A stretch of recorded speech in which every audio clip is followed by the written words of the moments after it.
ക്രിസ്തുയേശുവിൽ സ്നേഹം നിറഞ്ഞ പ്രിയ സഹോദരങ്ങളെ, നമ്മൾ ചില അല്പ ഇടവേളയ്ക്ക് ശേഷം ദൈവത്തിൻ്റെ വചനം ചിന്തിക്കുവാൻ വേണ്ടി വീണ്ടും കൂടി വന്നിരിക്കുകയാണ്.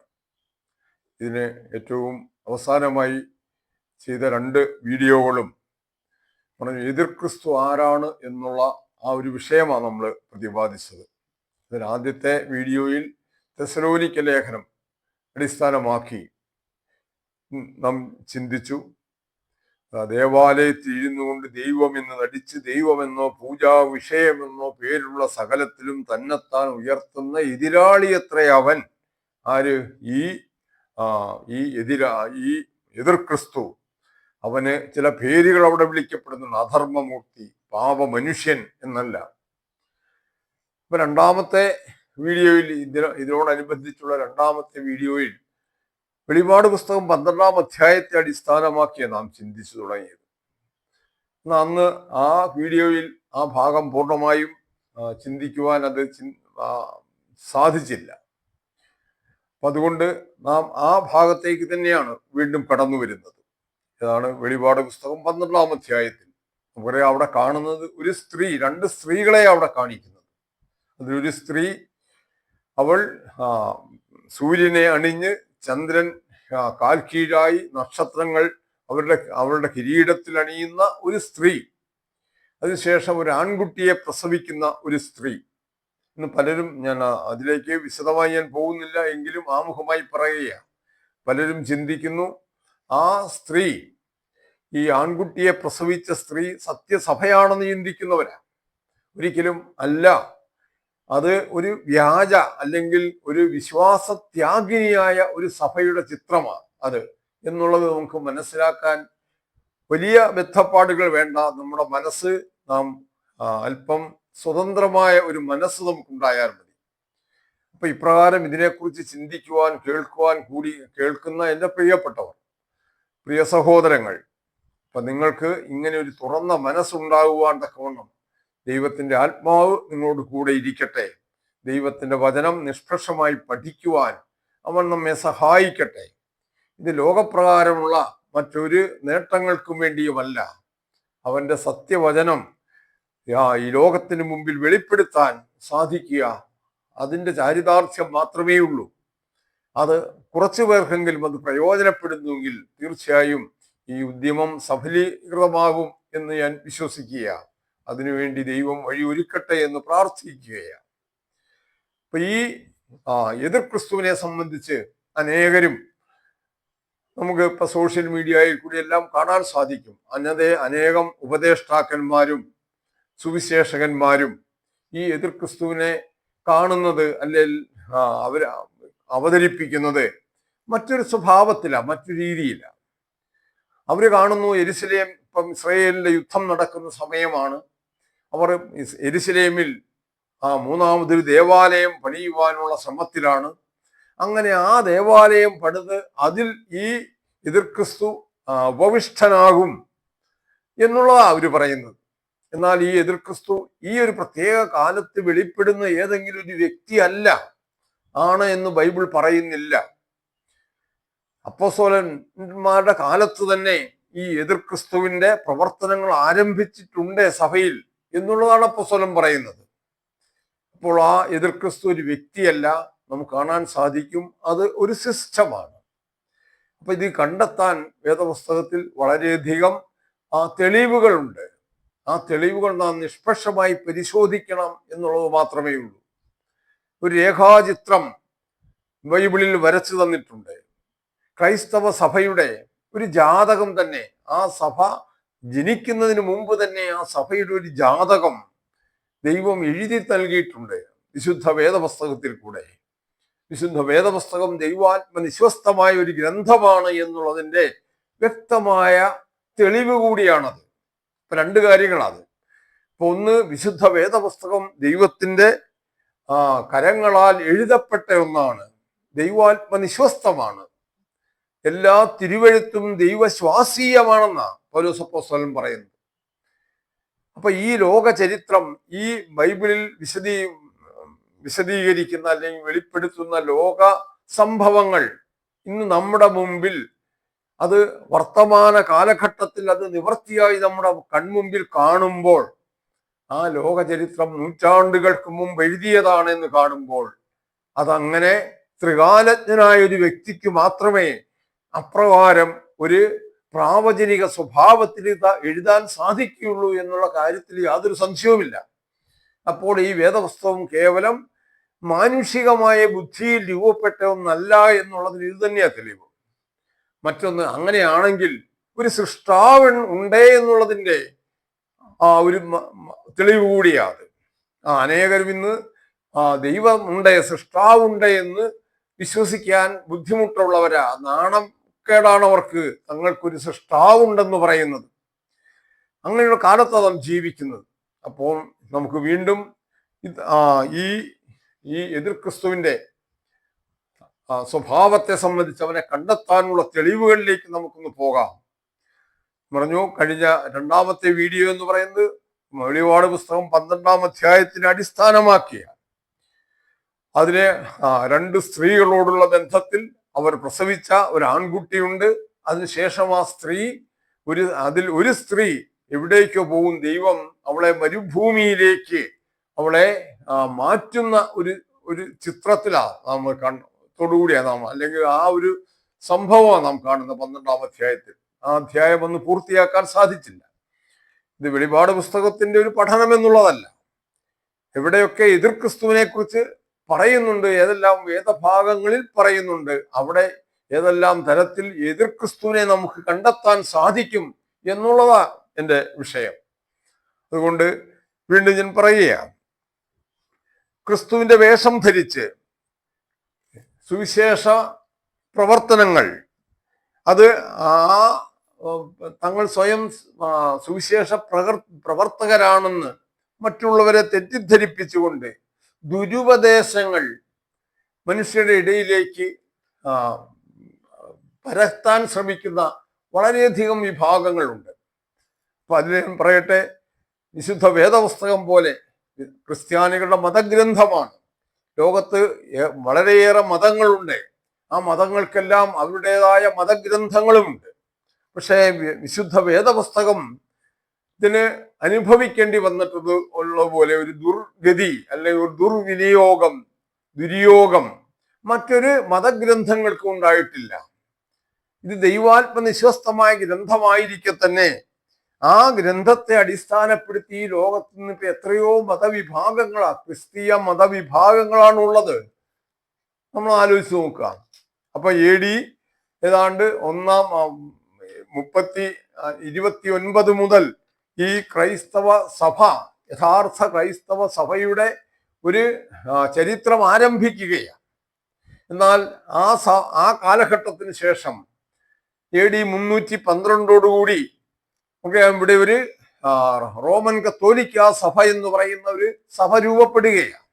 അത് AD 312 അതിനുശേഷം ഓർത്തഡോക്സ് സഭ രൂപപ്പെട്ടു. അത് AD 1054.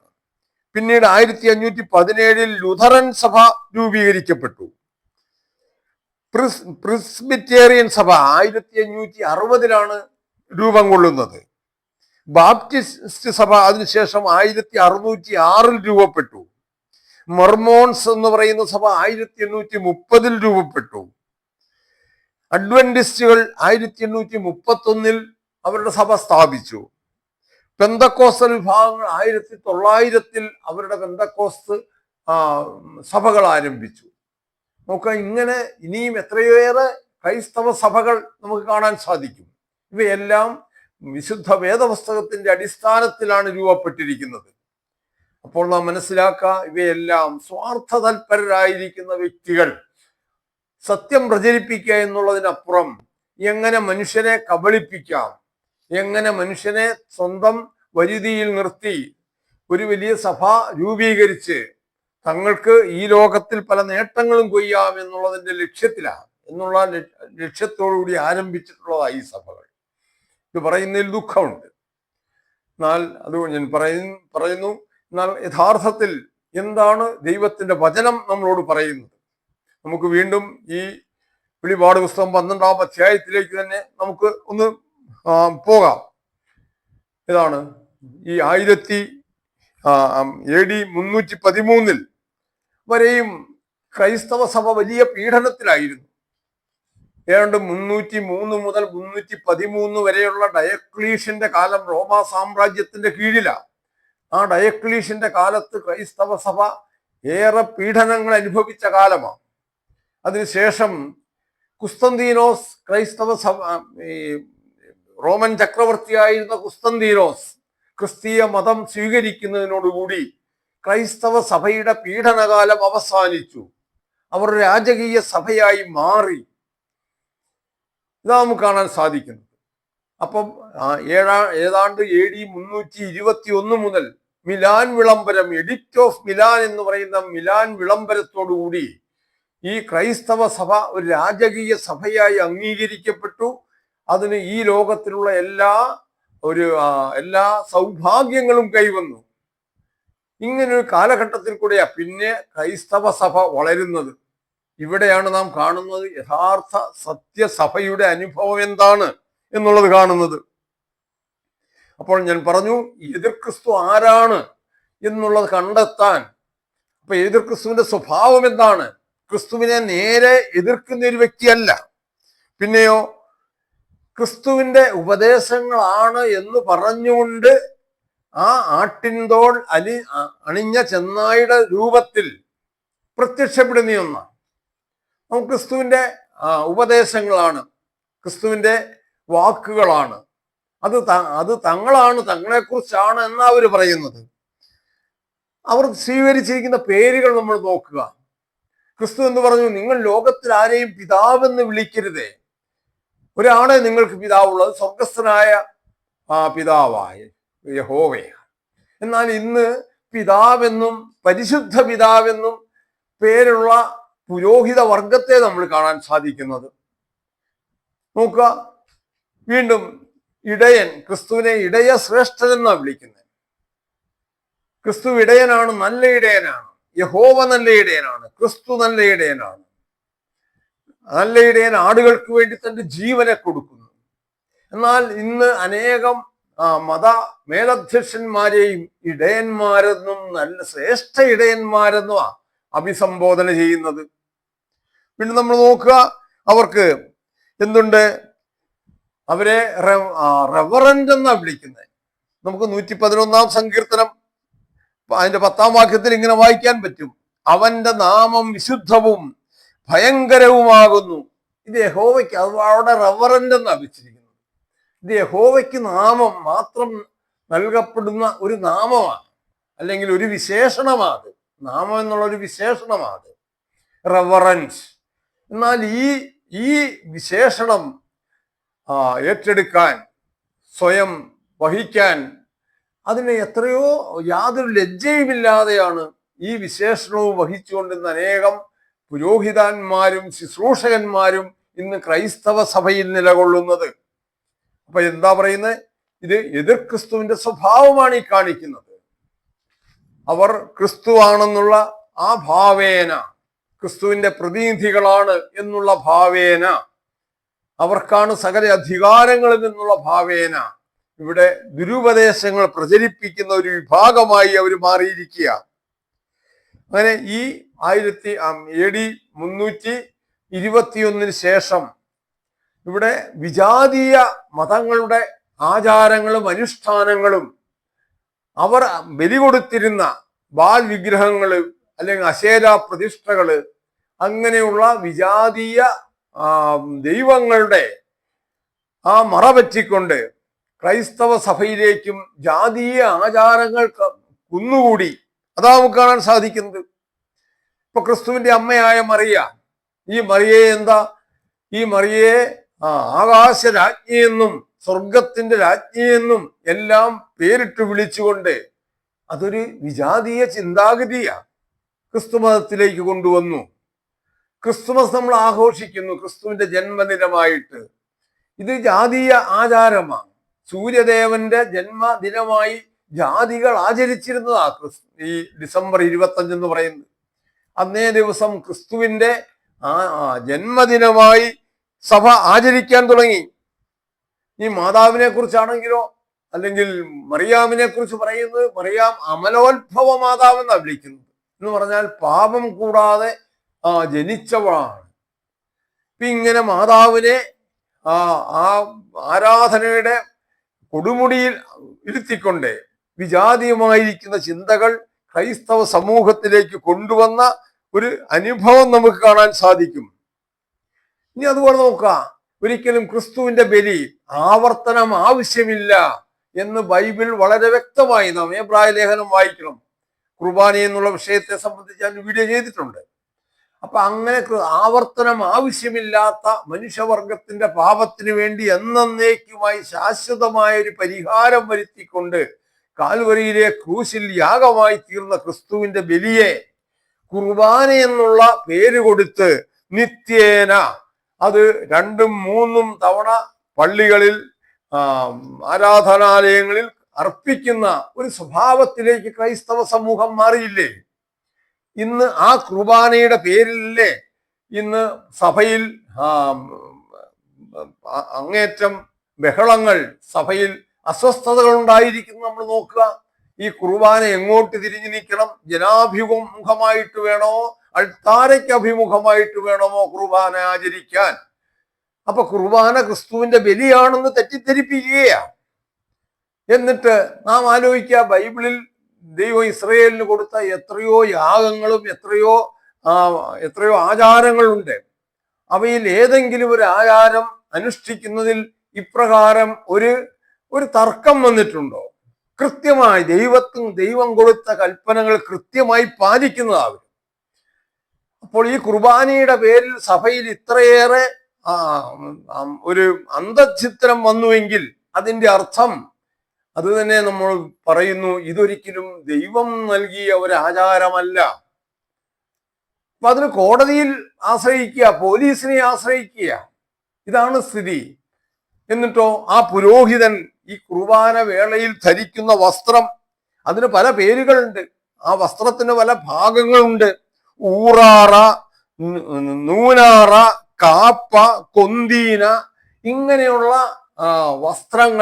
വസ്ത്രങ്ങൾക്ക് വിവിധ ഭാഗങ്ങളാണ്. ഇത് ധരിച്ചുകൊണ്ടാണ് ഈ പുരോഹിതൻ ഈ യാഗം അല്ലെങ്കിൽ കുർബാന അർപ്പിക്കുന്നത്. നമ്മൾ നോക്കുക, ക്രിസ്തുവിന്റെ ആ ബലിയുടെ ആ ബലിയാണ് ഇവിടെ കാണിക്കുന്നത്. ക്രിസ്തുവിന്റെ ശരീരമാണ് ഇവിടെ നുറുക്കപ്പെടുന്നത്. ക്രിസ്തു നമ്മുടെ പാപങ്ങൾക്ക് വേണ്ടി കാൽവരിയിൽ ബലിയായി തീർന്നവനാണ്. എങ്കിൽ ക്രിസ്തു ഇതിൽ ഏത് വസ്ത്രം ധരിച്ചുകൊണ്ടാ, ഏത് സ്വഭാവത്തിലുള്ള വസ്ത്രം ധരിച്ചുകൊണ്ടാ ക്രിസ്തു കാൽവരിയെ ക്രൂശിൽ ബലിയായി കിടന്നത്? നമ്മളൊന്ന് ആലോചിച്ച് നോക്കിക്കേ. അവൻ ഏകദേശം നമ്മൾ അന്നത്തെ അനുഭവം നോക്കിയാൽ ഏകദേശം വിവസ്ത്രനായിക്കൊണ്ട, ചാട്ടവാറടി കൊണ്ട് വ്രണം ബാധിച്ച അല്ലെങ്കിൽ പൊട്ടിപ്പൊളിഞ്ഞ ശരീരവുമായി കാൽവരിയിലെ ക്രൂശിൽ ഒരു മുൾക്കിരീടവും വഹിച്ചുകൊണ്ട് കിടന്ന ക്രിസ്തുവിന്റെ യാഗം, ആ ബലി, അത് മനുഷ്യവർഗത്തിന്റെ പാപപരിഹാരത്തിന് ശാശ്വതമായ ഒരു പരിഹാരമാണ് എന്നുള്ളത് ദൈവം അംഗീകരിച്ചതാണ്. ആ അംഗീകാരം കൊണ്ടാണ് അവൻ പുനരുത്ഥാനം പ്രാപിച്ചത്. അപ്പൊ ഇങ്ങനെയുള്ള വിശേഷ വസ്ത്രങ്ങൾ ധരിപ്പിച്ച് പുരോഹിതനെ നിർത്തി ജനങ്ങളുടെ കണ്ണിൽ പൊടിയിടുകയാണ്. എന്നിട്ട് ഇതാണ് എതിർ ക്രിസ്തുവിന്റെ സ്വഭാവം. അത് നാം മനസ്സിലാക്കുക. അപ്പൊ അങ്ങനെ പൗരോഹിത്യ മേധാവിത്വം ഊട്ടി ഉറപ്പിക്കുക, ഇത് മാത്രമാണ് അവരുടെ ലക്ഷ്യം. ഈ കൂദാശകൾ 7 കൂദാശകളാണ്. ഈ കൂദാശകൾ വേദപുസ്തകം പറയുന്നതാണോ? ഈ കൂദാശകൾ കൊണ്ടുവന്നിട്ട് അത് ഈ പൗരോഹിത്യ അധികാരം നിലനിർത്താൻ വേണ്ടി കൊണ്ടുവന്നിരിക്കുന്നതാണ്. അതിനും ദൈവാത്മനിശ്വസ്തതയുണ്ടെന്നാണ് അവർ പറയുന്നത്. പക്ഷെ വേദപുസ്തകം വായിക്കാൻ ക്രിസ്ത്യാനികൾക്ക് അനുവാദമില്ലാതിരുന്നൊരു കാലമുണ്ട്. വേദപുസ്തകം കയ്യിൽ കൊണ്ടു നടന്നിരുന്നവരെ പോലും മൃഗീയമായി മർദ്ദിച്ച് കൊലപ്പെടുത്തിയ ഒരു കാലമുണ്ട്. അത് ചെയ്തത് മറ്റാരുമല്ല, ഏറ്റവും കൂടുതൽ വിശ്വാസികൾ മർദ്ദനമേറ്റത് ഈ പാപ്പാ മതത്തിൽ നിന്നാണ്, ക്രൈസ്തവ സമൂഹത്തിൽ നിന്നാണ്. അത് നാം മനസ്സിലാക്കുക. ഇന്നത്തെ സമകാലീന അനുഭവങ്ങൾ നാം നോക്കുമ്പോൾ നോക്കുക, ഇപ്പൊ ഏതാനും 2 കന്യാസ്ത്രീകൾ ഈ അടുത്ത ദിവസം വടക്കേ ഇന്ത്യയിൽ ജയിലിലായി. ഇവർ ക്രിസ്തുവിന് വേണ്ടിയുള്ള ശുശ്രൂഷയിലാണെങ്കിൽ എന്തിനാണ് നാം ഈ ഗവൺമെന്റുകളെ കുറ്റപ്പെടുത്തുന്നത്? സസന്തോഷം അത് സ്വീകരിക്കുകയല്ലേ വേണ്ടത്? ക്രിസ്തുവിന് വേണ്ടി എന്താ അപ്പോസ്തലൻ പറയുന്ന റോമാലേഖനം 8-ാം അധ്യായത്തിൽ, മരണത്തിനോ ജീവനോ ഇപ്പോഴുള്ളതിനോ വരുവാനുള്ളതിനോ, അധികാരങ്ങൾക്കോ വാഴ്ചകൾക്കോ ഇവയ്ക്കൊന്നിനും ക്രിസ്തുവേശുവിന്റെ സ്നേഹത്തിൽ നിന്നും എന്നെ വേർപിരിക്കാൻ കഴിയുകയില്ല എന്നല്ലേ അപ്പോസ്തലൻ പറയുന്നത്. അപ്പൊ ക്രിസ്തുവിന് വേണ്ടി ആ വേല ചെയ്തിട്ട് തടവിലാകപ്പെടേണ്ടി വന്നാൽ അതിൽ അഭിമാനിക്കുകയല്ലേ വേണ്ടത്?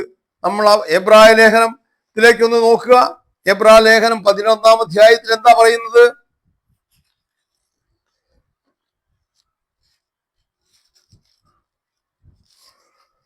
എബ്രായ ലേഖനം 11-ാം അധ്യായം നമുക്കിങ്ങനെയുള്ള കുറച്ചേറെ ഒരു വിശുദ്ധന്മാരുടെ വലിയ പട്ടികയെ കാണുന്നത്. ക്രിസ്തുവിന് വേണ്ടി, അല്ലെ ദൈവവചനത്തിനു വേണ്ടി മരണം വരെയും സഹിച്ചവരുടെ പട്ടികയെ അവിടെ കാണുന്നത്. എന്താ? ചിലർ ഏറ്റവും നല്ലൊരു ഉയർത്തെഴുന്നേൽപ്പ് ലഭിക്കേണ്ടതിന് ഉദ്ധാരണം കൈക്കൊള്ളാതെ ഭേദ്യമേറ്റു. വേറെ ചിലർ പരിഹാസം, ചമ്മട്ടി, ചങ്ങല, തടവ് ഇവയാലുള്ള പരീക്ഷ അനുഭവിച്ചു. കല്ലേറേറ്റു, ഈർച്ചവാളാൽ അറുക്കപ്പെട്ടു, പരീക്ഷിക്കപ്പെട്ടു, വാളാൽ കൊല്ലപ്പെട്ടു. ജടയാടുകളുടെയും കോലാടുകളുടെയും തോൽ ധരിച്ചു. ബുദ്ധിമുട്ടും ഉപദ്രവവും കഷ്ടവും സഹിച്ചു. കാടുകളിലും മലകളിലും ഭൂമിയുടെ ഗുഹകളിലും ഭൂമിയുടെ പിളർപ്പുകളിലും ഉഴന്നു വലഞ്ഞു. ലോകം അവർക്ക് യോഗ്യമായിരുന്നില്ല. അവർ എല്ലാവരും വിശ്വാസത്താൽ സാക്ഷ്യം ലഭിച്ചിട്ടും വാഗ്ദത്ത നിവർത്തി പ്രാപിച്ചില്ല. ഇതാണ് ഒരു യഥാർത്ഥ ദൈവ മക്കളെ കുറിച്ച് അവരുടെ അനുഭവങ്ങൾ നമ്മുടെ മുമ്പിൽ വേദപുസ്തകം വെളിപ്പെടുത്തുന്നത്. എങ്കിൽ പിന്നെ എന്തിനാ? അപ്പൊ ഇന്നത്തെ നമ്മുടെ ഈ എല്ലാ മതങ്ങളും ഇന്ന് കഴിഞ്ഞ ദിവസം ഒരു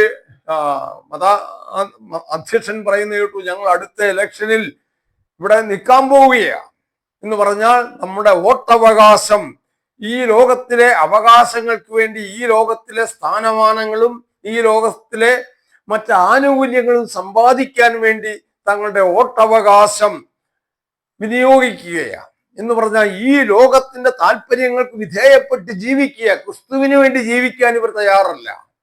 ഇവരല്ലേ എതിർ ക്രിസ്തു എന്ന് പറയുന്നത്? ക്രിസ്തുവിന്റെ നാമം എടുത്തുകൊണ്ട് ക്രിസ്തുവിന് വേണ്ടി ത്യാഗത്തിന്റെ ഒരു അംശം പോലും സഹിക്കുവാൻ തയ്യാറല്ലാതെ ഇങ്ങനെ വീർപ്പുമുട്ടുന്ന ഒരു ജനം, അതല്ലേ ഇവർ. അപ്പോൾ നാം വീണ്ടും വെളിപാട് പുസ്തകത്തിലേക്ക് തന്നെ വരികയാണ്. എന്ത് ചെയ്യും? നാം നോക്കുക, സ്ത്രീ, വെളിപാട് പുസ്തകം 12-ാം അധ്യായം, അവിടെ എന്തു പറയുന്നു? സ്ത്രീ വേദനപ്പെട്ട് നിലവിളിച്ചു. സ്ത്രീ എന്നിട്ട് ഇരുമ്പ് കോൽ കൊണ്ട് മേയിപ്പാനുള്ള ഒരു ആൺകുട്ടി, സകല ജാതികളെയും ഇരുമ്പ് കോൽ കൊണ്ട് മേയിപ്പാനുള്ള ഒരു ആൺകുട്ടിയെ പ്രസവിച്ചു. ഇതല്ലേ പറയുന്നത്? ഇരുമ്പ് കോൽ കൊണ്ട് മേയിപ്പാനുള്ളൊരു ആൺകുട്ടിയെ പ്രസവിച്ചു. ഇത് ആരെ കുറിച്ചാ പറയുന്നത്? ഞാൻ കഴിഞ്ഞ വീഡിയോയിൽ പറഞ്ഞിരുന്നു. ഇത് സത്യസഭയെ കുറിച്ചല്ല, അവിശ്വാസിനിയായ അല്ലെ അവിശ്വസ്തയായ ഒരു സഭയെ സംബന്ധിച്ച്, വിശ്വാസ ത്യാഗിനിയായ ഒരു സഭയെ സംബന്ധിച്ചായിട്ട് പറയുന്നത്. അവളെയാണ് ഇവിടെ ഈ സ്ത്രീ കാണിക്കുന്നത്. ആദ്യത്തെ നമ്മൾ മറ്റൊരു സ്ത്രീയെ കണ്ടു. അപ്പൊ ഇവൾ എന്ത് ചെയ്തു? ഇവൾ ജാതികളെ ഇരുമ്പ് കോൽ കൊണ്ട് മേയിപ്പാനുള്ള ഒരു ആൺകുട്ടിയെ പ്രസവിച്ചു. പ്രിയമുള്ളവരെ, ഈ എതിർ ക്രിസ്തുവിനെ നാം കണ്ടെത്തുന്നതിൽ നമ്മെ സഹായിക്കുന്ന ഒരു ഘടകം ഇവിടെയാണ്. എന്താ?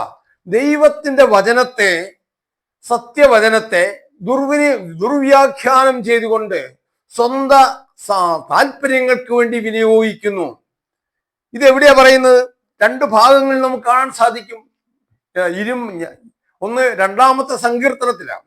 അവിടെ പറയുന്നു, ഇവൻ എൻ്റെ പുത്രൻ, പ്രിയപുത്രൻ, ഇവങ്കൽ ഞാൻ പ്രസാദിച്ചിരിക്കുന്നു എന്ന് പറഞ്ഞിട്ട് പറയാ 2-ാം സങ്കീർത്തനത്തിൽ അവൻ ഇരുമ്പ് കോൽ കൊണ്ട് കുശവന്റെ ജാതികളെ മേയ്ക്കും, കുശവന്റെ പാത്രം പോലെ അവരെ ഉടച്ചു കളയും. വീണ്ടും ഈ വെളിപാട് പുസ്തകം തന്നെ 2-ാം അധ്യായം അതിന്റെ 27-ാം വാക്യത്തിൽ ഇങ്ങനെയാ പറയുന്നേ, അവൻ ഇരുമ്പ് കോൽ കൊണ്ട് അവരെ മേയിക്കും, അവൻ കുശവന്റെ പാത്രങ്ങൾ പോലെ നുറുങ്ങിപ്പോകും. ഞാൻ എന്റെ പിതാവ് എനിക്ക് തന്നതുപോലെ ഞാൻ ജാതികളുടെ മേൽ അധികാരം കൊടുക്കും. അവൻ ഇരുമ്പ് കോൽ കൊണ്ട് അവരെ മേയിക്കും. അവർ കുശവന്റെ പാത്രം പോലെ നുറുങ്ങിപ്പോകും. നോക്കുക, ഇത് ആരെക്കുറിച്ച് പറയുന്നു? ഇത് ക്രിസ്തുവിനെ കുറിച്ചല്ലേ പറയുന്നത്. സങ്കീർത്തനക്കാരൻ പറയുന്നത് ക്രിസ്തുവിനെ കുറിച്ചാണ്. അവൻ എന്നാണ് ഈ അധികാരം കിട്ടുന്നത്? അവൻ രാജാവായി മടങ്ങി വരുമ്പോൾ, ഈ ഭൂമിയിൽ ദൈവത്തിന്റെ രാജ്യം സ്ഥാപിക്കുവാൻ വേണ്ടി കർത്താവായ യേശു ക്രിസ്തു മടങ്ങി വരുമ്പോൾ അവൻ രാജാധിരാജാവും കർത്താവുമായിട്ടാണ് അവൻ മടങ്ങി വരുന്നത്. അവൻ ഇരുമ്പ് കോൽ കൊണ്ട് ആരെ മേയ്ക്കും? ജാതികളെ മേയ്ക്കും. കുശവന്റെ പാത്രം പോലെ അവരെ ഉടച്ചു കളയും. ഇത് ക്രിസ്തുവിനെ കുറിച്ച് പറഞ്ഞിരിക്കുന്ന ഈ വാക്യം ഇത് തങ്ങളെ കുറിച്ചാണ് പറയുന്നത് എന്ന് പറഞ്ഞുകൊണ്ട് വ്യാഖ്യാനിച്ചുകൊണ്ട് അവർ ഇവിടെ ജനങ്ങളുടെ മേൽ സകല അധികാരവും നടത്താൻ ശ്രമിക്കുന്നവരാ. നോക്കുക, അതാണ് എതിർ ക്രിസ്തുവിന്റെ സ്വഭാവം ഞാൻ പറയുന്നത്. ഇപ്പൊ ക്രിസ്തുവിനെ കുറിച്ച് പറഞ്ഞിരിക്കുന്ന വസ്തുതകൾ അത് തങ്ങളെ കുറിച്ചാണ്. തങ്ങളാണ് ആ കാര്യങ്ങൾ നടത്തേണ്ടവര്, തങ്ങളിൽ കൂടെയാണ് ദൈവം നടപ്പാക്കാൻ ശ്രമിക്കുന്നത് എന്ന് പറഞ്ഞുകൊണ്ട് അവിടെ എതിർ ക്രിസ്തുവിന്റെ സ്വഭാവം. അപ്പം യഥാർത്ഥ ക്രിസ്തുവിന് വേണ്ടി കാത്തിരിക്കുവാൻ മനസ്സില്ലാത്തവരായി ഇവർ തീരുകയാണ്. ഇതാണ് എതിർ ക്രിസ്തുവിന്റെ സ്വഭാവം എന്ന് പറയുന്നത്. അപ്പം ഇരുമ്പ് കോൽ, വീണ്ടും നാം വെളിപാട് പുസ്തകത്തിലേക്ക് വരുമ്പോൾ, സ്ത്രീ മരുഭൂമിയിലേക്ക് ഓടിപ്പോയി. അവിടെ അവളെ 1260 ദിവസം പോറ്റേണ്ടതിന് ദൈവം ഒരുക്കിയ സ്ഥലമുണ്ട്. സ്ത്രീ മരുഭൂമിയിലേക്ക് ഓടിപ്പോയി. ഏത് സ്ത്രീയാണ്? യഥാർത്ഥ സത്യസഭയെ സംബന്ധിച്ചാ പറയുന്നത്. അവിടെ 1260 ദിവസം അവളെ പോറ്റുക എന്ന് പറയുമ്പോൾ നമുക്കറിയാം, ചരിത്രത്തിലേക്ക് നാം നോക്കുമ്പോൾ, ക്രൈസ്തവ സഭാ ചരിത്രം അല്ലെങ്കിൽ ലോക ചരിത്രം തന്നെ നോക്കുമ്പോൾ AD 539 മുതൽ AD 1799 വരെയുള്ള കാലഘട്ടം, ആ കാലഘട്ടത്തിൽ സത്യസഭ ഏറെ പീഡനങ്ങൾ അനുഭവിച്ച കാലഘട്ടമാണ്. അതുവരെ ഏതാണ്ട് AD 539 വരെ റോമൻ ആധിപത്യത്തിന് കീഴിൽ നിന്നുള്ള പീഡനങ്ങൾ അവർ അനുഭവിച്ചുവെങ്കിൽ, ഈ പറയുന്ന ക്രിസ്ത്യാനികൾ എന്ന് പറയുന്നവർ, അവർ ലോകത്തിന്റെ അധികാരമേറ്റപ്പോൾ, അവർ റോമൻ ഭരണകൂടം കർത്തൃത്വം അവർ കയ്യേറി കഴിഞ്ഞപ്പോൾ അവിടെ ഉണ്ടായതെന്താ? യഥാർത്ഥ ദൈവമക്കളെ പീഡിപ്പിക്കുകയും അവരെ ചുട്ടുകൊല്ലുകയും ചെയ്ത ക്രൈസ്തവ സഭ. ഇന്ന് ആലോചിക്കുക, ഇന്ന് ക്രിസ്ത്യാനികളെ പീഡിപ്പിക്കുന്നു എന്ന് പറയുന്നവർ, അവർ തന്നെ പീഡിപ്പിച്ച് കൊന്നു കളഞ്ഞിട്ടുള്ള യഥാർത്ഥ ക്രിസ്ത്യാനികൾ എത്രയാണെന്ന് ഇവർക്കറിയാമോ? അവരുടെ ഭൂതകാല ചരിത്രം എന്താണെന്ന് ഇവർ ചിന്തിക്കുന്നുണ്ടോ? അപ്പൊ ക്രിസ്ത്യാനികൾക്ക് വേണ്ടി മുറവിളി കൂട്ടുന്നവർ 1260 വർഷക്കാലം യഥാർത്ഥ ദൈവമക്കളെ പീഡിപ്പിച്ചതിന്റെ ചരിത്രം അവർ മറന്നുപോയി. സ്ത്രീ മരുഭൂമിയിലേക്ക് ഓടിപ്പോയി. ദൈവം അവളെ പോറ്റുക. അതിന്റെ 12-ന്റെ 6-ാം വാക്യത്തിലാ. 12-ന്റെ 14-ാം വാക്യം നോക്കുക. അപ്പോ സ്ത്രീക്ക് മരുഭൂമിയിൽ തന്റെ സ്ഥലത്തേക്ക് പറന്നു പോകേണ്ടതിന് വലിയ കഴുകിന്റെ 2 ചിറകു ലഭിച്ചു. അവിടെ അവളെ സർപ്പത്തോട് അകലെ ഒരു കാലവും ഇരുകാലവും അരക്കാലവും പോറ്റി രക്ഷിച്ചു. അപ്പൊ ഇത് തമ്മിൽ ഇത് ആദ്യം പറഞ്ഞ വസ്തു തന്നെയായി പറയുന്നേ. മരുഭൂമിയിലേക്ക് ഓടിപ്പോയി. അങ്ങനെ ഓടിപ്പോകാൻ കഴുകിന്റെ 2 ചിറകുകൾ ലഭിച്ചു. നോക്ക, ഈ മരുഭൂമിയുടെ അവസ്ഥയിലായി ഇവിടെ പാപ്പാമതം ആധിപത്യത്തിൽ വന്ന AD 536 മുതൽ ഉള്ള കാലഘട്ടം യഥാർത്ഥ സഭ, ഇവിടെ വേദപുസ്തകങ്ങൾ, ബൈബിൾ എല്ലാം കത്തിച്ചു കളഞ്ഞു. ആ ബൈബിൾ പരിഭാഷപ്പെടുത്തിയിട്ടുള്ളവരെ ഹൃദയം കൊന്നുകളഞ്ഞു. ബൈബിൾ വേദപുസ്തകം കയ്യിൽ കൊണ്ടു നടക്കുന്നവരെ പോലും മൃഗീയമായി ഉപദ്രവിച്ചു കൊണ്ടിരുന്നു. നമുക്ക് ഇന്ന് നമ്മുടെ വടക്കേ ഇന്ത്യയിൽ ഇപ്രകാരം ദൈവവചനം ഘോഷിക്കുന്നവർക്ക് ഇതുപോലെയുള്ള പീഡനങ്ങൾ വരുന്നുവെങ്കിൽ നോക്കുക, ഭൂതകാലത്ത് തങ്ങൾ ചെയ്തതിന്റെ മറ്റൊരു അനുഭവമാണിത് എന്നുള്ളത് നാം മനസ്സിലാക്കണം. അപ്പോൾ ഈ മരുഭൂമിയിലേക്ക് ഓടിപ്പോയ സ്ത്രീയെ പരിപാലിക്കുവാൻ അവൾക്ക് കഴുകന്റെ 2 ചിറകുകൾ ലഭിച്ചു എന്നാ പറയുന്നത്. ആ ചിറകുകൾ എന്ന് പറയുന്നത് മറ്റൊന്നുമല്ല, പുതിയതും പഴയതുമായ വേദപുസ്തകത്തിന്റെ പുതിയ നിയമവും പഴയ നിയമവും അടങ്ങുന്ന വിശുദ്ധ വേദപുസ്തകമാണ്, അല്ലെങ്കിൽ വേദപുസ്തകത്തിന്റെ 2 ഭാഗങ്ങളാണ് കഴുകന്റെ ഈ 2 ചിറകുകൾ. അപ്പൊ ഈ ലോകത്ത് ഒരു മരുഭൂമിയുടെ അവസ്ഥയിലായിരുന്ന ദൈവത്തിന്റെ ജനത്തെ, അവിടെ എന്തില്ലായിരുന്നു, മഴയിൽ ദൈവത്തിന്റെ വചനം ഘോഷിക്കുവാൻ സാധിക്കാത്ത ഒരു സാഹചര്യത്തിൽ നമുക്കറിയാം ഏലിയാവിന്റെ അനുഭവം അറിയാം. ഏലിയാവ് എന്താ ചെയ്തത്? ഏലിയാവിനെ ദൈവം 3.5 വർഷക്കാലം പരിപാലിച്ചു. കാക്കയെ കൊണ്ട് അപ്പവും വെള്ളവും കൊടുപ്പിച്ച് പരിപാലിച്ച ദൈവം, ആ അപ്പവും വെള്ളവും ഈ കഴുകന്റെ 2 ചിറകുകളുടെ ഒരു അനുഭവമാണ് അവിടെ നമുക്കുള്ളത്. അങ്ങനെ ആ പരിപാലിച്ച ദൈവം സത്യസഭയെയും സംരക്ഷിക്കും, പരിപാലിക്കും എന്നുള്ള കാര്യത്തിൽ യാതൊരു സംശയവുമില്ല. അപ്പൊ അങ്ങനെ പീഡനങ്ങൾ സഹിച്ച് ദൈവത്തിന്റെ സംരക്ഷണയിൽ, അവന്റെ ചിറയിനടിയിൽ സംരക്ഷിക്കപ്പെട്ട് പരിപാലിച്ചു വന്ന ആ ക്രൈസ്തവ സഭ 1789 ഈ ഭരണാധികാരം, പാപ്പായുടെ ഭരണാധികാരം നഷ്ടപ്പെട്ടു. എങ്ങനെയാ നഷ്ടപ്പെട്ടെ? ഫ്രഞ്ച് ചക്രവർത്തി ആയിരുന്ന നെപ്പോളിയൻ അന്നത്തെ മാർപ്പാപ്പായെ ബന്ദിയാക്കി കൊണ്ടുപോയി. അങ്ങനെയാണ് തങ്ങളുടെ സാമ്രാജ്യ ഭരണകാലമാണ്, തങ്ങളുടെ സഹസ്രാബ്ദമാണ്, ദൈവം അനുവദിച്ചു കൊടുത്തിരിക്കുന്ന സഹസ്രാബ്ദ വാഴ്ചയാണ് തങ്ങൾ നടത്തുന്നത് എന്ന് ഘോരം പ്രസംഗിച്ച, അവകാശപ്പെട്ട ആ സഭ, അവിടെയാണ് എതിർ ക്രിസ്തുവിനെ നാം കാണുന്നത്. അപ്പൊ ക്രിസ്തുവിന്റെ മടങ്ങിവരവിലൂടെ സ്ഥാപിക്കപ്പെടുവാനുള്ള ദൈവത്തിന്റെ രാജ്യത്തിന്റെ സ്ഥാനത്ത് 1000 വർഷക്കാലം ഈ ഭൂമിയിൽ അടക്കി വാഴുന്ന ഒരു ക്രൈസ്തവ സഭ, വിശ്വാസത്യാഗിനിയായ ഒരു ക്രൈസ്തവ സഭയെ നമുക്ക് അവിടെ കാണാൻ സാധിക്കും. അത് പാപ്പാ മതത്തിന്റെ ആധിപത്യത്തിലാണ്. നമുക്ക് ഇനി നാം വെളിപാട് പുസ്തകം തന്നെ 2-ാം അധ്യായത്തിലേക്ക് നമ്മളൊന്ന് കടന്നു പോവുക. 2-ാം അധ്യായത്തിൽ അവിടെ എത്തുമ്പോൾ നമുക്കൊരു കാര്യം കാണാൻ സാധിക്കും. എന്താണ് അവിടെ നാം കാണുന്നു? 2-ാം അധ്യായത്തിന്റെ 12-ാം വാക്യത്തിൽ പെർഗമോസിലെ സഭയുടെ ദൂതൻ എഴുതുക, മൂർച്ചയേറിയ ഇരുവായ്ത്തലയുള്ളവൻ അരുളി ചെയ്യുന്നത്, നീ എവിടെ പാർക്കുന്നുവെന്നും അത് സാത്താന്റെ സിംഹാസനം ഉള്ളേടമെന്നും ഞാൻ അറിയുന്നു. നോക്ക, യഥാർത്ഥ ക്രൈസ്തവ സഭയുടെ ആദിമ കാലഘട്ടം എങ്ങനെയായിരുന്നു? അവർ സാത്താൻ ഉള്ളിടത്താണ് അവർ പാർത്തിരുന്നത്. അപ്പൊ ആ സാത്താന്റെ ആധിപത്യത്തിന് കീഴിലായിരുന്നു ക്രൈസ്തവ സഭ വളർന്നുകൊണ്ടിരുന്നത്. ഇപ്പൊ പെർഗമോസിലെ സഭയുടെ ദൂതൻ എഴുതുക എന്നാ പറഞ്ഞു. പെർഗമോസ് എന്നുള്ള വാക്കിന്റെ അർത്ഥം എർത്ത്ലി എലിവേഷൻ എന്നാണ്, ലോകപ്രകാരമുള്ള ഉയർച്ച. എത്ര കൃത്യമായിട്ടാണെന്നറിയാമോ? ആദ്യത്തെ 2 സഭകൾ എഫേസോസ് എന്നും സ്മുർന്ന എന്നും പറയുന്ന 2 സഭകളാണ്. 3-ാമത്തെ കാലഘട്ടം എന്ന് പറയുന്നത് ഈ എഫേസോ സഭയുടെ, എന്ന് വെച്ചാൽ ക്രൈസ്തവ സഭയ്ക്ക് ലോകപ്രകാരമുള്ള ഉയർച്ചകൾ വന്ന ആ കാലഘട്ടമാണ്.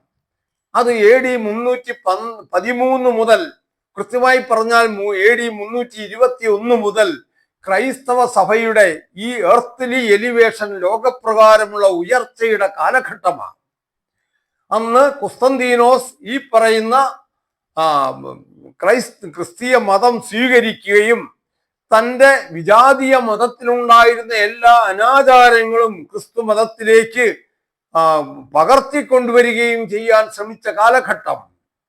അവിടെ സാത്താന്റെ സിംഹാസനമുണ്ട്. അവിടെ അതാണ് ഈ ജാതീയ വിശ്വാസങ്ങൾ മുഴുവൻ അവരുടെ ദേവന്മാരെ, ജീവനുള്ളാത്ത വെറും കല്ലിലും മരത്തിലും പണിയപ്പെട്ട സൃഷ്ടിക്കപ്പെട്ട ദൈവങ്ങളെ ആരാധിച്ചു വന്ന അവരുടെ അന്ധവിശ്വാസങ്ങൾ അതെല്ലാം ക്രിസ്തു മതത്തിലേക്ക് പകരാൻ തുടങ്ങി. അവരുടെ എന്തൊക്കെയായിരുന്നു? നമുക്ക് ക്രിസ്തു മതത്തിലേക്ക് ഈ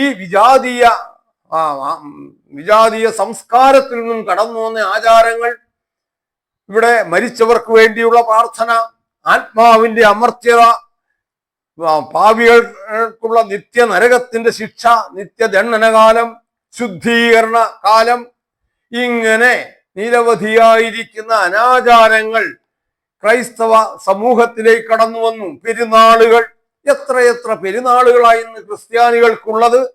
എത്രയെത്ര വിശുദ്ധന്മാരുടെ നാമധേയത്തിലായി ഇവിടെ പള്ളികളും പെരുന്നാളുകളും, പള്ളികൾ സ്ഥാപിക്കപ്പെട്ട് പെരുന്നാളുകൾ ആഘോഷിക്കുന്നത് നമ്മൾ നോക്കുക. അതുപോലെ തന്നെ അവരുടെ ജനന ദിവസങ്ങൾ ആചരിക്കുക, ഇതൊക്കെ വിജാതീയമാണ്. എന്നിട്ട് അതിന് പേരിടുന്നത് എന്താ? ക്രിസ്തീയമാണ്. അതാണ് എതിർ ക്രിസ്തു എന്ന് പറയുന്നത്. അപ്പോ ക്രിസ്തുവിന്റെ സത്യ ഉപദേശം അവിടെ ജനങ്ങളിൽ നിന്നും അകറ്റിക്കളയുക, അതാണ് അവരുടെ ലക്ഷ്യം. ഇനി നീ എന്റെ നാമം മുറുകെ പിടിച്ചിരിക്കുന്നു, നിങ്ങളുടെ ഇടയിൽ സാത്താൻ പാർക്കുന്നിടത്ത് തന്നെ എന്റെ സാക്ഷിയും വിശ്വസ്തനുമായ അന്തിപ്പാസിനെ കൊന്ന കാലത്ത് പോലും നീ എങ്കലുള്ള വിശ്വാസം നിഷേധിച്ചിട്ടില്ല. അന്തിപ്പാസിനെ കൊന്ന കാലത്ത് പോലും, അന്തിപ്പാസ് എന്ന് ആന്റി പാപ്പ എന്നാണോ? അന്തിപ്പാസ് എന്നുള്ള വാക്ക് ആന്റി പാപ്പസ് എന്ന് പറഞ്ഞാൽ, ആന്റി പാപ്പ എന്ന് പറഞ്ഞാൽ പിതാവെന്ന അർത്ഥം. അപ്പൊ പിതാവിന് എതിരെ, അപ്പൊ അന്നത്തെ നിരുപദേശങ്ങളെ എതിർത്ത വ്യക്തിയാണ്. ഇപ്പൊ മാർപ്പാപ്പായെ പിതാവെന്ന് വിളിക്കുന്നതിനെ എതിർത്തവനാണ് അവൻ. അപ്പൊ അവന് അന്തിപ്പാസ്, എന്റെ ആരായിരുന്നു? സാത്താൻ എന്റെ സാക്ഷിയും വിശ്വസ്തനുമായ അന്തിപ്പാസിനെ കൊന്ന കാലത്ത് പോലും നീ എങ്കലുള്ള വിശ്വാസം നിഷേധിച്ചിട്ടില്ല. അപ്പൊ ആദിമ കാലഘട്ടത്തിൽ ക്രിസ്തുവിന്റെ സത്യ സുവിശേഷത്തെ സംരക്ഷിക്കുവാൻ പരിശ്രമിച്ചിട്ടുള്ള ദൈവത്തിന്റെ മക്കൾ അവരെ നിർദ്ദയം കൊന്നുകളഞ്ഞു. അതാണ് ബൈബിൾ പറയുന്നത്. പിന്നെ എന്തിനാ ഇപ്പോൾ അല്പം പീഡനങ്ങൾ ഉണ്ടായാൽ നാം ഇത്രയേറെ ക്ഷോഭിക്കുന്നത്? എന്തിനാ? ക്രിസ്തുവിന് വേണ്ടിയാണെങ്കിൽ ഏത് ത്യാഗവും സഹിക്കാൻ ഒരു ക്രിസ്ത്യാനി തയ്യാറാകണ്ടേ പ്രിയമുള്ളവരെ? പിന്നെ താഴെ പറയാ, നീ എങ്കിലും നിന്നെ കുറിച്ച് കുറഞ്ഞൊരു കുറ്റം പറവാനുണ്ട്. അപ്പൊ നീ എന്ത് ചെയ്തു? വിശ്വാസം കാത്തു. പക്ഷേ ഇസ്രായേൽ മക്കൾ വിഗ്രഹാർപ്പിതം തിന്നേണ്ടതിനും ദുർനടപ്പാചരിക്കേണ്ടതിനും അവരുടെ മുമ്പിൽ ഇടർച്ച വയ്പാൻ ബാലാക്കിന് ഉപദേശിച്ചു കൊടുത്ത ബിലയാമിന്റെ ഉപദേശം പിടിച്ചിരിക്കുന്നവർ അവിടെ നിനക്കുണ്ട്. നോക്കുക, ഇതുകൊണ്ടായാലും പറഞ്ഞത് എതിർ ക്രിസ്തു എന്ന് പറയുന്നത് ഈ അന്ത്യകാലത്ത് വെളിപ്പെടുവാനുള്ള ഒരുവനല്ല. അവൻ സഭയുടെ ആദ്യ ഘട്ടം മുതൽ അപ്പോസ്തലൻ പറഞ്ഞതുപോലെ സഭയിൽ പ്രവർത്തിക്കുന്നവനാണ്. അവന്റെ ആത്മാവ് സഭയിൽ ഈ ലോകത്തുണ്ട്, അത് പ്രവർത്തിച്ചു കൊണ്ടിരിക്കുക. എന്തു പറഞ്ഞു? നീ അവരുടെ മുമ്പിൽ ഇസ്രായേൽ മക്കൾ വിഗ്രഹാർപ്പിതം തിന്നേണ്ടതിനും ദുർനടപ്പാചരിക്കേണ്ടതിനും അവരുടെ മുമ്പിൽ ഇടർച്ച വയ്പാൻ ബാലാക്കിന് ഉപദേശിച്ചു കൊടുത്ത ബിലയാമിന്റെ ഉപദേശം. ബിലയാം ആരാ? ബിലയാം ദൈവത്തിന്റെ പ്രവാചകനായ ഇസ്രായേലിനിടയിലെ ദൈവത്തിന്റെ പ്രവാചകനായിരിക്കെ അവൻ ബാലാക്ക് എന്ന് പറയുന്ന രാജാവിനെ ഉപദേശിച്ചു ഇസ്രായേൽ മക്കളെ വഴിതെറ്റിക്കാൻ, വിഗ്രഹാർപ്പിതങ്ങൾ തിന്നുവാൻ. ഈ വിഗ്രഹാർപ്പിതങ്ങൾ ആർക്കാ? ജാതീയ ദേവന്മാർക്ക് അർപ്പിച്ചിട്ടുള്ളതാ, ബലിയർപ്പിച്ചിട്ടുള്ള ആണ് ഈ വിഗ്രഹാർപ്പിതങ്ങൾ എന്ന് പറയുന്നത്. അതല്ലേ ഇന്ന് നമ്മുടെ ക്രൈസ്തവ സഭയിൽ നാം ആചരിച്ചു വരുന്ന ഓരോ ആചാരങ്ങളും ഈ ജാതീയമായ ദേവന്മാർക്ക് ഒരു കാലത്ത് അർപ്പിച്ചിരുന്നതല്ലേ? അപ്പൊ എതിർ ക്രിസ്തുവിന്റെ സ്വഭാവം അതല്ലേ? ഒരു പെരുന്നാൾ ആചരിച്ചാൽ നമ്മൾ നോക്കുക, ആ പെരുന്നാളിന്റെ പ്രദക്ഷിണം നടക്കുമ്പോൾ എത്ര വിശുദ്ധന്മാരുടെ പ്രതിമകളും അവരുടെ ബിംബങ്ങളുമാണ് ചുമലിൽ ചുമന്നുകൊണ്ട് ഈ വിശ്വാസികൾ നടക്കുന്നത്. ലജ്ജയാവൂലേ? നമ്മളൊന്ന് ആലോചിച്ച് നോക്കുക. അതിന്റെ മുമ്പിൽ കുഴലൂത്തുകാര്, കുറെ പേര്, ബാൻഡ് വായനക്കാർ, അവര് പാടുന്ന പാട്ടെന്തുവാ? ഏതെങ്കിലും അല്ലിയാമ്പൽ കടവിൽ എന്നുള്ള പാട്ടോ അതുപോലെയുള്ള കുറെ പാട്ടുകൾ പാടിക്കൊണ്ട് ഇവര് പോവുക ഈ പറഞ്ഞ വിശുദ്ധനെയും എഴുന്നള്ളിച്ചുകൊണ്ട്. അതുപോലെ വിജാതീയമായ ആ ചിന്തയിൽ നിന്നും കടന്നു വന്നതല്ലേ ഈ വിശുദ്ധന്മാരുടെ തിരുശരീരത്തിന്റെ ശേഷിപ്പുകൾ എന്ന് പറയുന്നത്? ഏതെങ്കിലും ബൈബിളിന്റെ ഉപദേശത്തിൽപ്പെട്ടതാണോ തിരുശേഷിപ്പുകൾ വണങ്ങുക എന്നുള്ളത്? നമ്മളൊന്ന് ആലോചിച്ച് നോക്കി. അപ്പോൾ ബിലയാമിന്റെ ബാലാക്കിനെ ഉപദേശിച്ച ബിലയാമിന്റെ അതേ സ്വഭാവം, വിഗ്രഹാർപ്പിതങ്ങൾ തിന്നുക. പിന്നെയോ, പിന്നെ മറ്റൊന്നെന്താ? ദുർനടപ്പാചരിക്കുക. ദുർനടപ്പ്, ഫോർണിക്കേഷൻ, സെക്ഷൽ ഇമ്മൊറാലിറ്റി എന്നാ ഇംഗ്ലീഷ്. ഫോർണിക്കേഷൻ, സെക്ഷൽ ഇമ്മൊറാലിറ്റി, അവിഹിതമായിരിക്കുന്ന ബന്ധങ്ങളിലേക്ക് പോവുക. അതല്ലേ നാം കാണുന്നത്. ഈ 12-ാം അധ്യായത്തിൽ നാം കാണുന്ന സ്ത്രീ, ആ സ്ത്രീ ഗർഭിണിയായി വേദനപ്പെട്ട് നിലവിളിച്ചു. അവൾ എങ്ങനെ ഗർഭിണിയായി? അതൊരു അവിഹിത ബന്ധത്തിൽ കൂടെയാണ് അവൾ ഗർഭിണിയായത്. കാരണം സത്യസഭ എന്ന് പറയുന്ന ക്രിസ്തു എന്ന ഏക പുരുഷന് വേണ്ടി നിർമ്മല കന്യകയായി വിവാഹ നിശ്ചയം ചെയ്യപ്പെട്ടവളാണ്.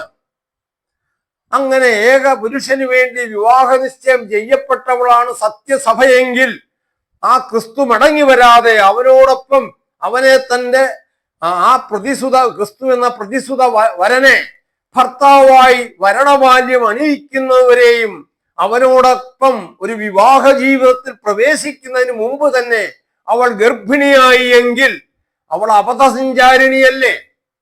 അവളൊരു വേശ്യയുടെ ചിത്രമല്ലേ? അതാണ് നാം വെളിപാട് പുസ്തകം 17-ാം അധ്യായത്തിൽ കാണുന്നത്. അപ്പോൾ ഇവിടെ വിഗ്രഹാർപ്പിതങ്ങൾ തിന്നുക മാത്രമാണ്. കൂടാതെ എന്താ? അവരെ ഈ ഫോർണിക്കേഷൻ, അതായത് ദുർനടപ്പ് ആചരിക്കാൻ പ്രേരിപ്പിച്ചു. അപ്പൊ ഇന്നത്തെ ക്രൈസ്തവ സഭ അന്നത്തെ റോമൻ ചക്രവർത്തിമാരുമായി, റോമൻ അധികാരവുമായി എന്ത് ചെയ്തു? സന്ധിയിലേർപ്പെട്ടു. ആ സന്ധിയിൽ ഏർപ്പെട്ടതിന്റെ ഫലമായി ജനിച്ച ശിശുവാണ് പാപ്പാ മതം. അതാണ് ഞാൻ പറയുന്നത്. അവർ ദുർനടപ്പാചരിക്കാൻ പ്രേരിപ്പിച്ചു. ഔവണ്ണം നിക്കോലാവിന്റെ ഉപദേശം കൈക്കൊള്ളുന്നവരും നിനക്കുണ്ട്. അപ്പൊ ഇതും ആദിമസഭയിൽ, അല്ലെങ്കിൽ AD 321 ശേഷമുള്ള എഫേസോ സഭയുടെ കാലഘട്ടത്തിൽ ഉണ്ടായ അനുഭവങ്ങളാ. നിക്കോലാവിയരുടെ ഉപദേശം കൈക്കൊള്ളുന്നവർ. നിക്കോലാവിയർ എന്നുള്ളത് അതൊരു അതൊരു ഗ്രീക്ക് വാക്കാണ്. എന്നാൽ ഈ ബിലയാം എന്നുള്ളത് അതൊരു എബ്രായ പദമാണ്. ഇത് രണ്ടിന്റെ അർത്ഥം ഒന്ന് തന്നെയാണ്. ഈ ദുരുപദേശം പഠിപ്പിക്കുന്നവർ, അധികാരമോഹികളായിരിക്കുന്നവർ എന്നാ അതിന്റെ അർത്ഥം. സ്ഥാനങ്ങൾക്ക് വേണ്ടി, സ്ഥാനമാനങ്ങൾക്ക് വേണ്ടി എന്തിനേയും നിഷ്കരുണം ചവിട്ടി പുറത്താക്കുന്നവർ. നമ്മൾ സഭയുടെ അധികാരങ്ങളിലേക്ക് നമ്മൾ നോക്കുക. നമുക്കറിയാം, എവിടെയാ? യെരുശലേമിലൊരു സഭ ഉണ്ടായിരുന്നു, പിന്നെ അന്ത്യോക്യയിലൊരു സഭയുണ്ടായിരുന്നു, റോമയിലൊരു സഭയുണ്ടായിരുന്നു, കോൺസ്റ്റാന്റിനോപ്പിളിലൊരു സഭയുണ്ടായിരുന്നു. ഈ സഭകളെല്ലാം അധികാരത്തിനു വേണ്ടി വടംവലി നടത്തിയ കാലഘട്ടമാണ് അവിടെയുള്ളത്. ആ അധികാര വടംവലിയിൽ റോമാ സാമ്രാജ്യം എന്ത് ചെയ്തു? വിജയിച്ചു. ആ റോമാ സാമ്രാജ്യം എന്ന് പറയുന്നത്, റോമാ സാമ്രാജ്യം രണ്ടാം. ജാതീയ റോമാ സാമ്രാജ്യവുമുണ്ട്, മതപരമായ റോമാ സാമ്രാജ്യവുമുണ്ട്. ഈ ജാതീയ റോമാ സാമ്രാജ്യത്തിന്റെ തലസ്ഥാനം റോമയിൽ നിന്നും കോൺസ്റ്റാന്റിനോപ്പിളിലേക്ക് മാറ്റി. അപ്പോൾ ഈ റോം എന്ന് പറയുന്നത് മതപരമായിരിക്കുന്ന റോമാ സാമ്രാജ്യത്തിന്റെ ആസ്ഥാനമായി വരികയും സകല ആധിപത്യവും അവർ കൈയടക്കുകയും ചെയ്തു. ഈ യുദ്ധത്തെയാണ് ഈ 12-ാം അധ്യായത്തിൽ പറയുന്നത്. മിഖായേൽ, 12-ാം അധ്യായത്തിലേക്ക് നമുക്ക് തിരിഞ്ഞു നോക്കാം. പിന്നെ അതിന്റെ 13-ാം അധ്യായം 13-ാം വാക്യം, 7-ാം വാക്യം. പിന്നെ സ്വർഗത്തിൽ യുദ്ധമുണ്ടായി. 12-ാം അധ്യായത്തിന്റെ 7-ാം വാക്യം. മീഖായേലും അവന്റെ ദൂതന്മാരും മഹാസർപ്പത്തോട് പടവെട്ടി. നോക്കുക, മിഖായേലും അവന്റെ ദൂതന്മാരും മഹാസർപ്പത്തോട് പടവെട്ടി. ആരായി ഈ മിഖായേൽ? പലരും ധരിക്കും ക്രിസ്തുവാണ്. ക്രിസ്തുവിനെ മിഖായേൽ എന്ന് സംബോധന ചെയ്ത് വിളിക്കുന്നു. ക്രിസ്തുവിന് മറ്റൊരു പേരായിട്ട് മിഖായേൽ എന്ന് കാണാൻ സാധിക്കും. അപ്പൊ ഇവിടെ ആദ്യം പ്രസവിച്ച ആൺകുട്ടി അത് ക്രിസ്തുവാണ്. ആ സ്ത്രീ പ്രസവിച്ച ആൺകുട്ടി ക്രിസ്തുവാണെന്ന് വിശ്വസിക്കുന്നവരും പഠിപ്പിക്കുന്നവരും. അപ്പൊ മിഖായേൽ ആ ക്രിസ്തു തന്നെയാണ്. ആരോട് പടവെട്ടി? അവർ മിഖായേലും അവന്റെ ദൂതന്മാരും മഹാസർപ്പത്തോട് പടവെട്ടി. ജയിച്ചില്ലതാനും. ഇവിടെ ഈ മഹാസർപ്പം എന്ന് പറയുന്നത് ജാതീയ റോമാ സാമ്രാജ്യമാണ്. അതിന് 7 തലയും 10 കൊമ്പുകളുമുണ്ടെന്നാ ഈ 12-ാം അധ്യായത്തിന്റെ 2-ാം വാക്യത്തിൽ പറയുന്നത് 7 കൊമ്പും 7 തലയും 10 കൊമ്പും അത് റോമാ സാമ്രാജ്യത്തിന്റെ ഭരണ സംവിധാനങ്ങളാണ്. ഞാൻ അതിനെക്കുറിച്ച് വിശദീകരിക്കാൻ ഞാൻ പോകുന്നില്ല. കാരണം എതിർ ക്രിസ്തു എന്നുള്ളതാണ് എന്റെ വിഷയം. റോമാ സാമ്രാജ്യം എന്നുള്ളതല്ല, ജാതീയ റോമാ സാമ്രാജ്യം എന്നുള്ളതല്ല. പക്ഷെ അതിനെ നമുക്ക് ചരിത്രത്തിൽ കണ്ടെത്താൻ സാധിക്കും. ഈ 7 തലയും 10 കൊമ്പും ഉള്ള ആ ഒരു തീ നിറമുള്ള മഹാസർപ്പം അത് ജാതീയ റോമാ സാമ്രാജ്യത്തെ കാണിക്കുന്നത്. അതിന്റെ വാൽ ആകാശത്തിലെ നക്ഷത്രങ്ങളിൽ 3-1 വലിച്ചുകൂട്ടി ഭൂമിയിലേക്ക് എറിഞ്ഞു കളഞ്ഞു. നോക്ക, ഈ ആകാശത്തിലെ നക്ഷത്രങ്ങളിൽ 3-1 നക്ഷത്രങ്ങൾ പ്രകാശം കൊടുക്കുന്നതാണ്. അതുവരെയും സത്യ ഉപദേശം വഴി ജനങ്ങൾക്ക് ദൈവവചനത്തിന്റെ വെളിച്ചം പകർന്നു കൊടുത്തിരുന്നവരിൽ പലരെയും ഈ സാമ്രാജ്യ മോഹം, അധികാര മോഹം നൽകിക്കൊണ്ട് ഈ പിശാച്, ഈ റോമാ സാമ്രാജ്യം ദുരുപദേശത്തിലേക്ക് വലിച്ചിഴച്ചു. ആ ദുരുപദേശത്തിന്റെ വക്താക്കളായി അവർ മാറി. അതാണ് നമുക്ക് കാണാൻ സാധിക്കുന്നത്. ക്രൈസ്തവ സഭയിൽ സത്യസുവിശേഷത്തിന്റെ വക്താക്കളായിരുന്നവർ പിന്നീട് ക്രൈസ്തവ സഭ അധികാരത്തിൽ പ്രവേശിച്ചതിനോടുകൂടി അത് ദുരുപദേശത്തിന്റെ വക്താക്കളായി മാറി. അപ്പൊ മിഖായേലും അവന്റെ ദൂതന്മാരും ആയി പടവെട്ടി. അവർ ജയിച്ചില്ല. അവസാനം ജയിച്ചതാരാ? അതാണ് ഞാൻ ചരിത്രത്തിൽ കാണുന്നത്. ഈ മതപരമായിരിക്കുന്ന റോമാ സാമ്രാജ്യം വിജയിച്ചു. എന്നിട്ടോ സ്വർഗത്തിൽ അവരുടെ സ്ഥലം പിന്നെ കണ്ടില്ല. സ്വർഗം ഞാൻ പറഞ്ഞു, ഇത് ദൈവം വസിക്കുന്ന ആ ഒരു മേഖലയെ കുറിച്ചല്ല, ഇത് അധികാരത്തിന്റെ മേഖലയെ കുറിച്ചാണ് സ്വർഗം എന്ന് പറയുന്നത്. ഭൂതലത്തെ മുഴുവൻ തെറ്റിച്ചു കളയുന്ന പിശാചും സാത്താനും എന്ന മഹാസർപ്പമായ പഴയ പാമ്പിനെ ഭൂമിയിലേക്ക് തള്ളിക്കളഞ്ഞു. പഴയ പാമ്പ് ആരാ? നമുക്കറിയാം, ഈ ഭൂതലത്തെ മുഴുവൻ തെറ്റിച്ചു കളയുന്ന പിശാചും സാത്താനും എന്ന മഹാസർപ്പമായ പഴയ പാമ്പ്. ഈ മഹാസർപ്പമായ പഴയ പാമ്പിന്റെ പ്രവർത്തനം ഏദൻ തോട്ടത്തിൽ തുടങ്ങിയതാണ്. അതാ പറഞ്ഞ ഭൂതലത്തെ മുഴുവൻ തെറ്റിച്ചു കളയുന്നവരാ. ദൈവം പറഞ്ഞു, തിന്നുന്ന നാളിൽ നീ മരിക്കുമെന്ന് ആദാമിനോട് പറഞ്ഞു. ഹവ്വയെ പരീക്ഷിച്ചു പിശാച്, സാത്താൻ വന്നു ഹവ്വയോട് ചോദിച്ചു, ദൈവം എന്താ പറഞ്ഞേ? ഹവ്വ പറഞ്ഞു, ഇന്ന പോലെയാ പറഞ്ഞിരിക്കുന്നത്. പക്ഷേ സാത്താൻ എന്തു പറഞ്ഞു? പാമ്പെന്ന് പറഞ്ഞു, നീ മരിക്കയില്ല, നിശ്ചയം, നീ ദൈവത്തെ പോലെ ആയിത്തീരും. പ്രിയമുള്ളവരെ, നാം നോക്കുക, ഇന്ന് കാണുന്ന ഓരോ മതവിഭാഗങ്ങളും ഭൂമിയിലുള്ള സകല മതവിഭാഗങ്ങളും വിശ്വസിക്കുന്ന എന്താ? മനുഷ്യനിൽ ഒരു അനശ്വരമായ അമർത്യമായ ആത്മാവ് നിലനിൽക്കുന്നു. അവന്റെ മരണസമയത്ത് ഈ ആത്മാവ് മറ്റൊരു ലോകത്തേക്ക് പോകുന്നു. ഇതല്ലേ പഠിപ്പിക്കുന്നത്? ഇപ്പൊ ഭൂലോകത്തെ മുഴുവൻ തെറ്റിച്ചു കളയുന്ന ഏറ്റവും അടിസ്ഥാനപരമായിരിക്കുന്ന ദുരുപദേശമായത് ആത്മാവിന്റെ അമർത്യത. ബൈബിൾ ഒരിക്കലും അത് പറയുന്നില്ല. അപ്പൊ അങ്ങനെ പറഞ്ഞു പറ്റിച്ച ആ സാത്താൻ എന്തു പറയുന്നു? ആ സാത്താനും എന്ന മഹാസർപ്പമായ പഴയ പാമ്പിനെ ഭൂമിയിലേക്ക് തള്ളിക്കളഞ്ഞു എന്ന് പറഞ്ഞാൽ, അന്നത്തെ ഈ ജാതീയ റോമാ സാമ്രാജ്യം ഈ സാത്താന്റെ, ഈ പഴയ പാമ്പായ സാത്താന്റെ പ്രതീകമാ. അവന്റെ റെപ്രസെന്റേറ്റീവാ.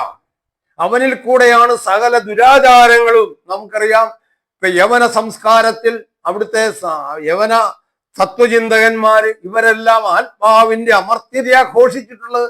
അരിസ്റ്റോട്ടിലായിക്കോട്ടെ, പ്ലേറ്റോ ആയിക്കോട്ടെ, ഇങ്ങനെയുള്ള എല്ലാ തത്വചിന്തകന്മാരും ആത്മാവിന്റെ അമർത്യത അത് വളരെ ശക്തമായി ഉപദേശിച്ചിട്ടുള്ളവരാണ്. അപ്പൊ ഈ പഴയ പാമ്പ് സാത്താൻ എന്ന ആ പാമ്പിന്റെ അവരുടെ ഉപദേശങ്ങൾ ഈ ജാതീയ വിശ്വാസങ്ങളിൽ കൂടെ, മതങ്ങളിൽ കൂടെ അവൻ പ്രചരിപ്പിച്ചുകൊണ്ടിരിക്കുകയാണ്. അങ്ങനെയുള്ള ആ ജാതീയ വിശ്വാസങ്ങളാണ് ക്രൈസ്തവ സഭയിലേക്ക് കടന്നു വന്നത്. പ്രിയമുള്ളവരെ, ഇതാ നാം കാണുന്നത്. അപ്പൊ വീണ്ടും നാം എഫേസോസ് സഭയിലേക്ക് പോകും, പെർഗമോസ് സഭയിലേക്ക് പോകുമ്പോൾ പറയുക, ബിലയാമിന്റെ ഔവണ്ണം നിക്കോലാവ്യരുടെ ഉപദേശം കൈക്കൊള്ളുന്നവർ നിനക്കുമുണ്ട്. ഞാൻ പറഞ്ഞു, നിക്കോലാവ്യർ എന്ന് പറഞ്ഞ അധികാര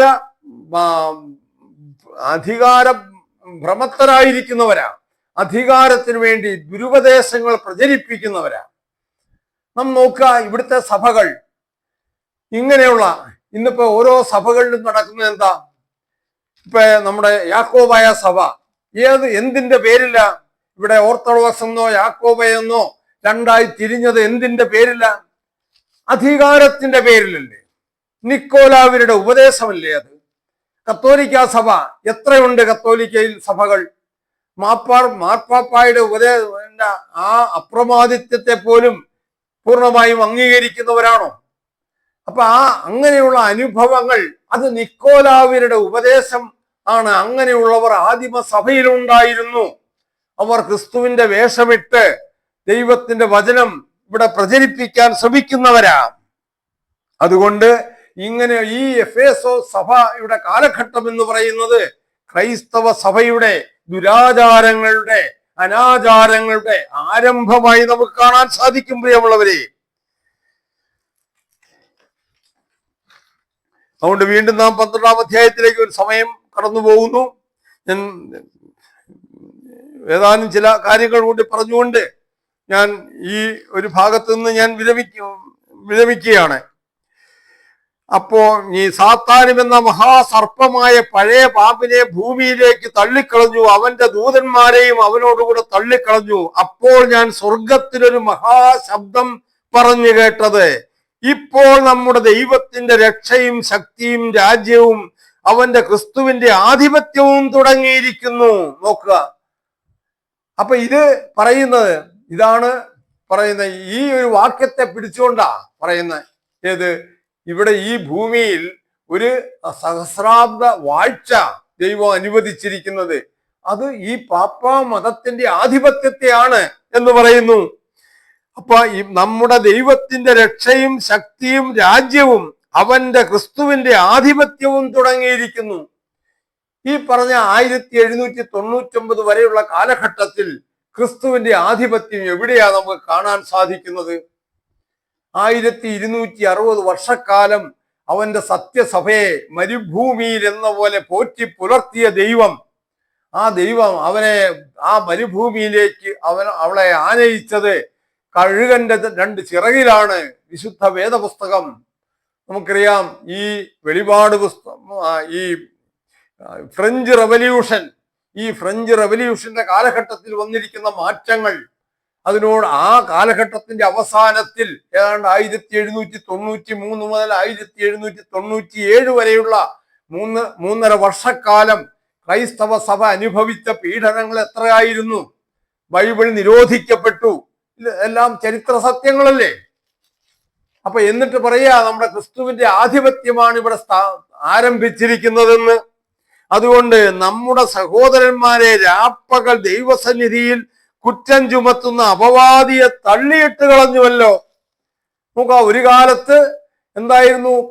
ക്രിസ്ത്യാനികൾ, സത്യവിശ്വാസികൾ ഏറ്റവും കൂടുതൽ പീഡനം അനുഭവിച്ചിരുന്നത് ജാതീയ റോമാ സാമ്രാജ്യത്തിൽ നിന്നുമാണ്.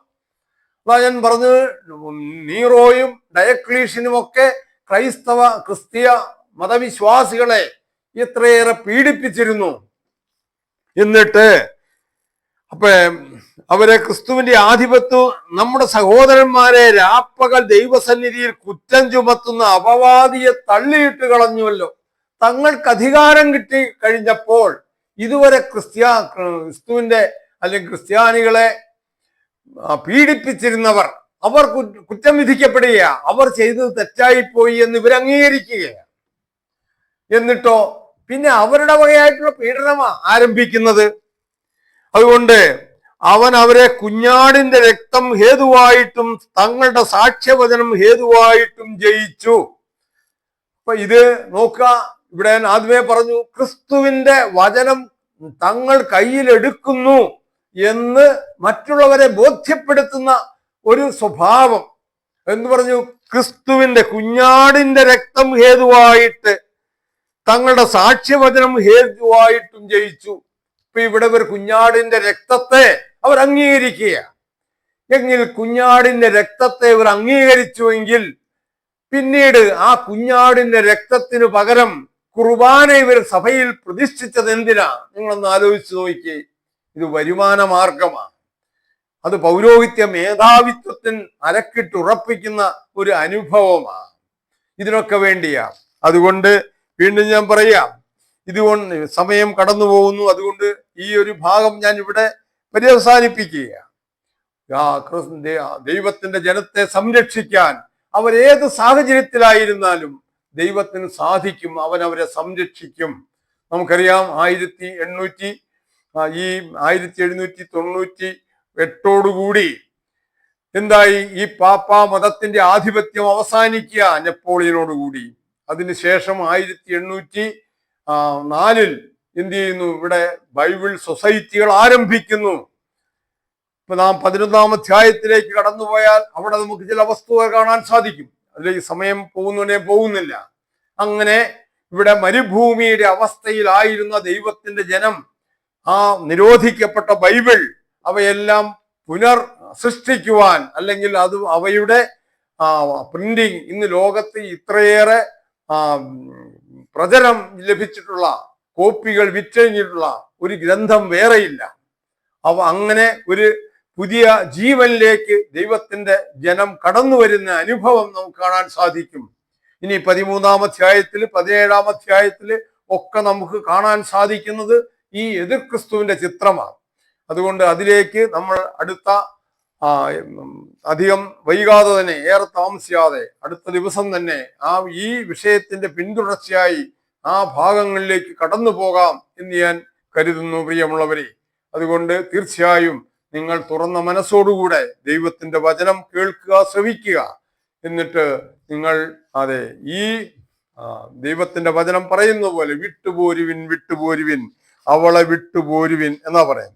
ഈ വെളിപാട് പുസ്തകം തന്നെ 18:4 പറയുക, എന്റെ ജനമായുള്ളവരെ അവളുടെ പാപങ്ങളിൽ കൂട്ടാളികളാകാതെയും അവളുടെ ബാധകളിൽ ഓഹരിക്കാരാകാതെയും ഇരിപ്പാൻ അവളെ വിട്ടുപോരുവിൻ.